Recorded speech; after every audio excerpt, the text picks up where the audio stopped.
Bonjour les amis, je sais, cela ne va pas nous rajeunir. Je vais vous raconter une histoire vieille de 15 ans, l'histoire de l'apéro saucisson pinard qui devait être organisé dans les rues de Barbès le 18 juin 2010 et surtout mon entretien historique, du moins pour moi, avec Robert Ménard qui s'était déroulé le 14 juin 2010 dans les locaux de LCI. Alors je vous précise d'abord le contexte. Le contexte, c'est que Riposte laïque existait depuis 3 ans, que Riposte laïque espérait détacher des gens de gauche pour qu'ils nous rejoignent dans le combat contre l'islamisation de la France, que les gens de gauche nous crachaient dessus, nous insultaient, nous traitaient de racistes, de nazis, de fascistes et nous ignoraient dans toutes les démarches que nous avions entreprises. Et que de l'autre côté, il y avait un mouvement qui était diabolisé, le bloc identitaire, qui était considéré comme l'extrême droite de l'extrême droite, des racistes suprémacistes blancs. Il paraît qu'il y avait un mec de chez eux qui avait essayé de dégommer Chirac, c'est du moins ce qui expliquait la propagande sur les Champs-Élysées. Ils avaient multiplié les provocations que nous on trouvait plutôt sympathiques, c'est-à-dire qu'ils avaient déjà organisé des soupes aux cochons et les mecs étaient durement réprimés en France pour organiser des soupes aux cochons. Quand même, faut se rappeler, faudra jamais oublier ce que les premiers résistants ont subi de la part des collabos. Ils avaient fait des initiatives sympas, ils avaient fait l'initiative du muezzin à Bordeaux qui avait rendu Juppé fou, ils avaient raconté qu'il allait y avoir une grande mosquée et à 5 heures du matin, ils avaient amené les haut-parleurs et ils avaient lancé l'appel du muezzin. Franchement, les mecs ouvraient leurs fenêtres, qu'est-ce qui se passe et tout, et ils leur disaient, bah, c'est ce qui va vous arriver dans quelques années. Superbe action. Ils avaient aussi fait une action avec des masques de cochon dans un quick halal et ils avaient multiplié, franchement, sur la gîte propre, ils étaient bons. Donc, le bloc identitaire riposte laïque qui n'arrivait pas à détacher des gens de gauche, qui avaient des lecteurs mais qui n'avaient pas de militants. Et le bloc identitaire qui cherchait à se dédiaboliser et à sortir de son isolement. Dans ce contexte, il y avait dans le quartier de Barbès, depuis des années, des prières musulmanes illégales que personne ne connaissait sauf les riverains, et que un de nos contributeurs, Maxime Lépante, a rendu public en se déplaçant des mois et des mois, en faisant des dizaines et des dizaines de vidéos, en caméra cachée, en prenant des risques énormes, et donc en filmant. Je vous ai mis simplement 2 vidéos, mais vous pouvez en trouver de nombreuses sur le site Riposte Laïque.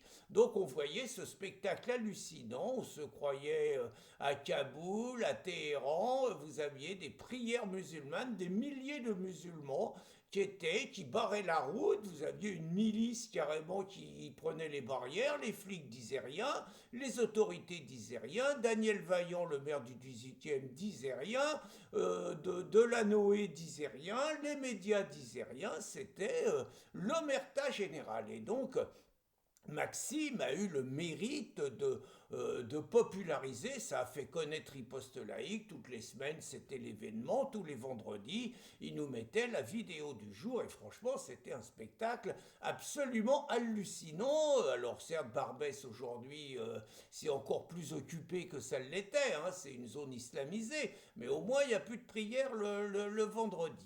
Et donc, partant de là, on s'est rencontré le bloc identitaire et riposte laïque et résistance républicaine qui se créait à l'occasion. Et on s'est dit, bah, est-ce qu'on est d'accord pour bosser ensemble? Il y avait un symbole fort, c'était le 18 juin 2010, c'était les 70 ans de l'appel du général de Gaulle. Et il nous semblait que la symbolique était assez forte de lier cet anniversaire à une initiative forte dans les rues de Paris. Et on avait donc décidé d'organiser avec donc le bloc identitaire. Je me rappelle très bien des rencontres avec Fabrice Robert, qui à l'époque était le président du bloc identitaire, avec Bruno Larebière, qui était l'espèce de conseiller, je ne sais pas quelle était sa fonction, il était chargé des relations avec les médias, mais c'était un excellent stratège également. Et donc, bon, on a retenu l'idée évidemment de ne pas faire l'apéro saucisson pinard pendant les heures de la prière. On ne voulait pas que ça se transforme en boucherie, si j'ose dire, mais on voulait l'organiser le soir. Et donc, Évidemment, dès qu'on a annoncé l'événement, ça a été la laïe. Hein, donc déjà, nous, on a perdu les dernières personnes de gauche qu'on avait qui nous ont joué les chochottes, dans le genre on peut pas travailler avec le bloc identitaire, tu te rends pas compte, tu casses 3 ans de travail, t'as pas le droit, faut prendre du temps, tu verras, la gauche, ils vont finir par venir, enfin bon, les conneries habituelles, quoi, qui justifiaient leur lâcheté. On a perdu des gens, bon, on les a perdus, et puis on a continué notre vie, quoi. Et donc, dès qu'on a médiatisé ça, alors là, on en a pris plein la tête. Je me suis fait allumer par Marianne, notamment, qui jusqu'à ce jour nous avait plutôt à la bonne. On s'est fait lyncher, enfin, j'en ai pris un, bon. Et puis, on a surtout été interrogé sur les plateaux de télévision. Et le premier qui m'a fait venir, c'est Robert Ménard, donc, sur la chaîne à l'époque LCI. Parenthèse, Robert se fera virer de LCI par la Société des journalistes pour ses propos jugés iconoclastes, parce que pas suffisamment de gauche. Mais Robert tenait sans doute, il avait une émission qui était pas mal, Sens interdit avec Ménard, et Robert, donc, m'avait invité, moi j'étais venu, bon, vous savez, j'habitais, c'était pour moi, venir là-bas, c'était 2 heures de transport aller, 2 heures de transport retour, mais pour la cause, que ne ferait-on pas? Et donc, j'avais été interviewé, je vous ai mis la vidéo, et très franchement, Robert m'avait agressé de première, genre raciste, xénophobe, comment osez-vous, vous un homme de gauche et tout. Pendant 10 minutes, ça avait été musclé, mais je dirais qu'au moins grâce à lui, on a été connu. Bon, j'ai pu défendre les arguments, pourquoi on organisait ça, et je pense que même s'il a été agressif et parfois même violent avec moi, il m'a permis, en m'invitant, de défendre ça. Je dois préciser, il m'a traité de raciste quand même. Hein. Bon, certains diraient que c'est de bonne guerre, que ça fait partie du jeu, ça agace un peu. Maintenant, je m'en fous complètement, mais à l'époque, ça m'avait un peu agacé. Donc, Robert avait été par ailleurs très correct, hein, je tiens à le dire. C'est-à-dire qu'il m'avait rappelé quelques jours après en me disant qu'il s'était trompé là-dessus, qu'il me présentait ses excuses. Il m'avait invité quelques semaines après à continuer un petit peu cet échange par une interview dans un journal qui s'appelait Média, où je pouvais dire que les médias tremblaient devant l'islam. Il y a 15 ans, c'était déjà vrai.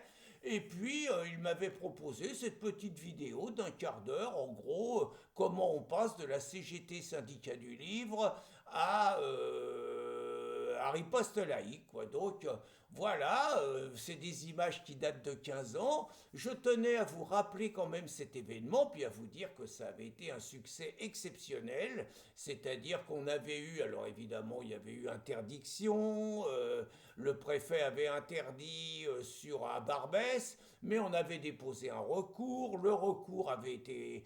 Bon, on était un peu passé en force et on s'était tous retrouvés sur les Champs-Élysées, juste à côté de l'ambassade du Qatar, qui à l'époque n'était pas aussi connue que ce pays l'est aujourd'hui. Ça avait été franchement un succès exceptionnel pour nous. On avait fait plus de 1000 personnes. Alors les médias avaient très très peu couvert. Hein, ils nous en avaient mis plein la tête avant, mais ils avaient très très peu couvert l'événement. Et très franchement, les Français étaient contents qu'on ait organisé une initiative comme ça. Alors je vais vous raconter une anecdote personnelle liée à cet événement.